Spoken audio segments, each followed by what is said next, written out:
এওঁ হৈছে গীতাঞ্জলি মহন্ত, বাস্তৱত এসাজৰ আঁৰৰ মানুহগৰাকী। প্ৰিয় বন্ধু বান্ধৱীসকল, গুৱাহাটীত থকা পূবশৰণীয়া আৰোহণ পথত থকা নতুন ৰান্ধনীশাল এখনৰ জুতি ল'ব মন গ'লে আপোনালোকে বাস্তৱৰ এসাজৰ ফটোখনত থকা ফোন নম্বৰ যোগাযোগ কৰি ঘৰতে এসাজ তৃপ্তিৰে খাব পাৰিব। মাথো ফোন কৰি আগতে যোগাযোগ কৰি ৰাখিব। আজি গীতাঞ্জলিয়ে গ্ৰাহকক যোগান ধৰিবলৈ কচুথোৰৰ ব্যঞ্জন প্ৰস্তুত কৰিছে। গতিকে ভিডিঅ' ৰিপৰ্ট আপোনালোকৰ মাজলৈ আগবঢ়ালোঁ। আপোনালোকে দেখিয়েই গম পাব কিমান পৰিষ্কাৰ পৰিচ্ছন্নকৈ তেওঁ খাদ্যবোৰ প্ৰস্তুত কৰে। শৰীৰত তেজৰ অভাৱ হ'লে কলডিল, কচুথোৰ এনেবিলাক বস্তু খোৱাৰ প্ৰয়োজন। ইয়াত বনাওঁতে কিমান মেহনতৰ কাম আপোনালোকক ক'বই নালাগে।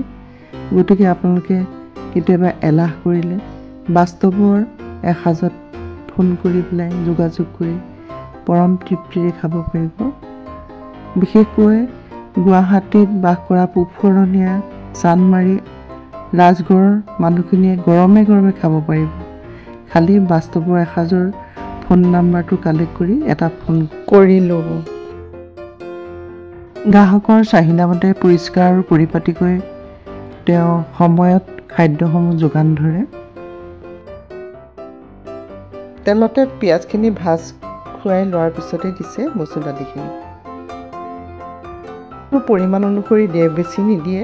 তেনেকৈ আন্দাজমতে তেওঁ মচুৰ দালি তিয়াই থৈছিলে আৰু এতিয়া আন্দাজমতে নিমখ হালধি দিয়াৰ পিছতে তেওঁ বিলাহীখিনি কাটি ৰাখিছিলে।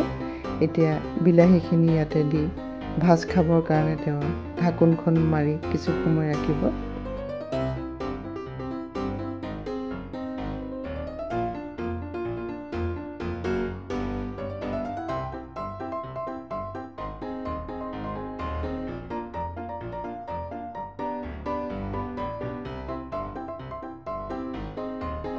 বিলাহীখিনি ভজাৰ পিছতে এয়া কচু থোৰখিনি পাতৰ সৈতে দি দিছে।